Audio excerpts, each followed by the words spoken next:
চিত্রনায়িকা পরিমণি আবারও আলোচনায়, নতুন প্রেমের ইঙ্গিত দিলেন সামাজিক মাধ্যমে।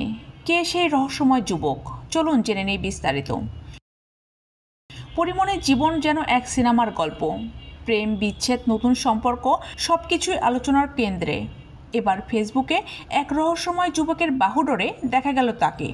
ক্যাপশনে লিখেছেন, প্রেম ফিরে ফিরে আসুক ভালোবাসা হয়ে। ভক্তদের প্রশ্ন, কে এই যুবক? অনেকেই বলছেন তিনি সঙ্গীত শিল্পী শেখ সাদী।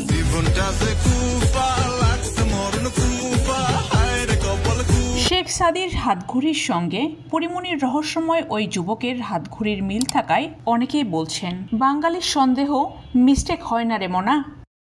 তবে পরিমণি এখনও নাম প্রকাশ করেননি, রহস্য ধরে রেখেছেন তিনি নিজেই। এদিকে পরি নিজেও ভক্তদের মন্তব্যে দিচ্ছেন প্রতিক্রিয়া, ভালোবাসা জানাচ্ছেন। তাহলে কি সত্যিই প্রেমে পড়েছেন তিনি, নাকি এটা শুধুই একটা মিষ্টি রহস্য?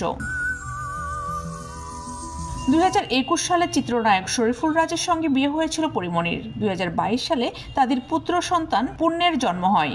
তবে 2023 সালে তাদের বিচ্ছেদ ঘটে। বর্তমানে তিনি সিঙ্গেল মাদার হিসেবে সন্তানকে বড় করছেন। তাহলে কি সত্যি শেখ সাদীর সঙ্গে প্রেম করছেন পরিমণি, নাকি শুধুই বন্ধুত্ব?